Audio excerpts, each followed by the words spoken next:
Okay, everybody. I guess this it's what they call the Limpster cave. It's got the canopy over here. I made the canopy. I decided to go with 2x4s, and I cut vinyl, purple vinyl, and wrapped it around, and put some foam in there, and wrapped you know, just out of couch cushions. You know, you cut it up, and you cut slices, and then you take the vinyl and you stretch it over the ends of the 2x4, and then you staple it on the other side. And this is curtains, you know, tucked in. And then this, I secured it with screws on each end, this end and that end, and up on the top in a couple of places. It's on a waterbed base. This in here is another similar waterbed base, but different than that one. So I put it up there. It's got drawers in it. It's got cubby holes. This is, y'all probably think this is corny, but this is a sheet, a black sheet. We bought it brand new. It cost $9. The vinyl cost about, I think, $12 a yard. That's an old school flat. It's one of the first flat screens that ever came out. It's not digital, so I have to have an analog box. Those two boxes on each side of that stereo are just regular drawers out of a vanity that I put up there, that I'm going to put a shelf on top of. I ain't finished yet. I got to build a back in between that TV and the boxes. When I finish the shelf, I'm going to put the back on it. It's got 4 speakers in it. Yeah, that was kind of blown. I got to replace the speaker, but right now I just ain't got the money for it. That's a Himalayan rock over there to the left. I do truly believe that helps my sinuses. That's my fedora. I've had it for years. That's a jewelry box below the fedora. I know some people find my stuff not interesting, but I do. That's an old mailbox piggy bank. I've had it since I was a little kid. But anyway, what are you chewing on? You better not be chewing on nothing that's not supposed to be chewed on. Anyway, so basically, it's all this is, whoa, the light's on. All this is, I can't stand that bright light. Let's see if we can turn it off. There we go. All this is just a comfort zone for my wife. And it's because she has a hard time. She has a hard time sleeping during the day. She works nights, so she has a hard time sleeping, and she can't sleep. I'm telling you, that girl, she won't sleep with the TV screen with something on it and the volume up. She'll sleep with straight up fuzzy screen poltergeist type of a crap stuff, where it's just going as loud as it can go, and that way it drowns out the noises. But I'm hoping that this will help her with a light when I come in here during the day, or the curtains. Sometimes I have to pull the curtains back to see around in here so I can see what I'm doing, and sometimes I need something in here, and this is just something that makes her feel cozy. I've built these for her my whole life. I've built them different ways. I've built about 3 or 4 since we've been together through the 28 years that we've been together, since I've been 21.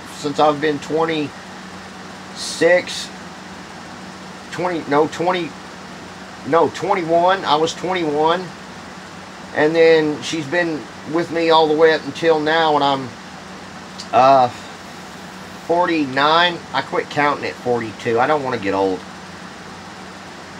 But she's been through me through thick and thin. She helped me through my first motor accident, and now she's helping me through this one, and I still don't want to lay down and quit. I still want to get up and keep moving. And because I just know in my heart that if I just lay down and quit, it's going to freeze in there, and it's not going to go away.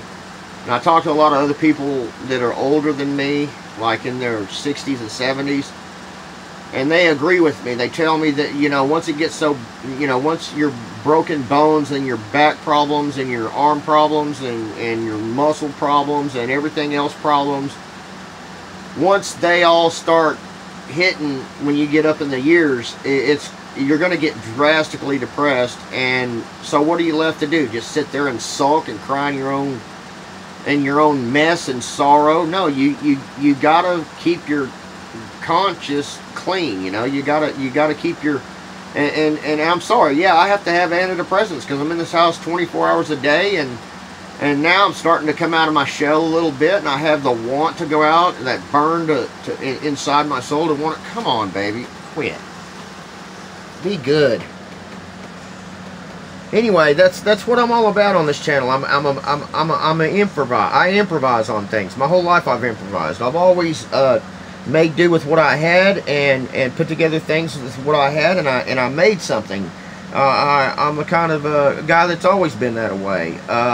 Yeah, you might call it ghetto. Some people might call it Tweakersville or whatever, but it's not. It's putting things that you have in your brain and stuff that you have in your possession and building something out of it and creating something out of it, and I'm appreciated for it, and that's all that matters. And I'm appreciated with my I'm satisfied with myself, and that's all that heck that matters in this world. Be satisfied with yourself.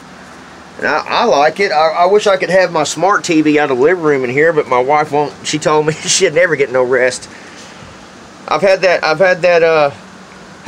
stereo since way back in the day. It's got cassettes on it. It's a cassette player on the bottom there. You can't see it, but it's a cassette player. And I've had that Fedora for quite a while. I've always been a big fan of the Fedora.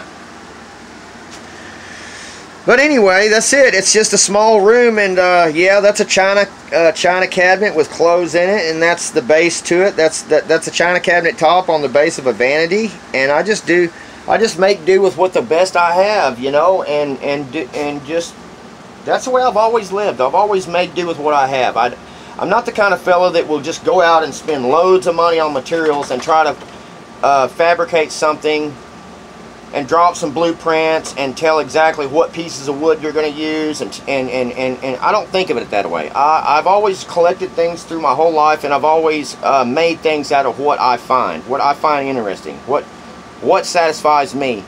And in the long run, when people walk in my home, when it's all decked out and clean and neat, it's an expression of self. It's like to me, it's like an art museum. It explains me. It's me. It's a part of me through the whole house. And my wife gets with it too. She'll add on to it. We like creating things. We don't necessarily like it whenever things are just brand new and you can just go down and buy one. I even looked online, and they actually make these caves. They're called cubicles. And they're made, manufactured, and sold, and you buy them. And this, I love this waterbed. Come on, Toothless, let's go surfing now. Everybody's learning how. Come on to safari with me. Early in the morning when I get out of bed, I wake up shiny and new. I don't like being down on myself, and it ain't good to be blue. Come on, Toothless, do the surfing with me. Yes, I'm gonna take you surfing safari. Come along, little Toothless, surfing with me. Yes, I'm gonna take you surfing with me.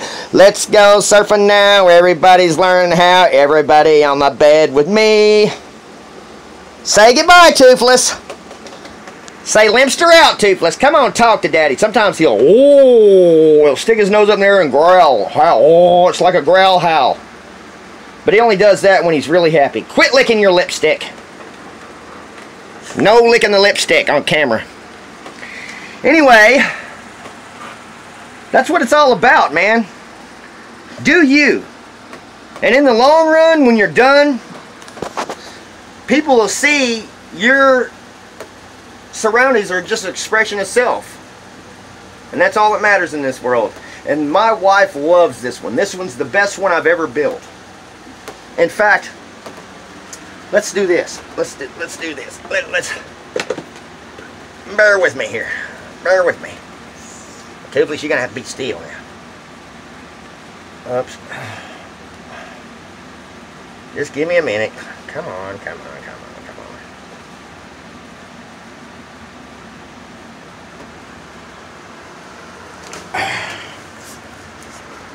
on. Be still.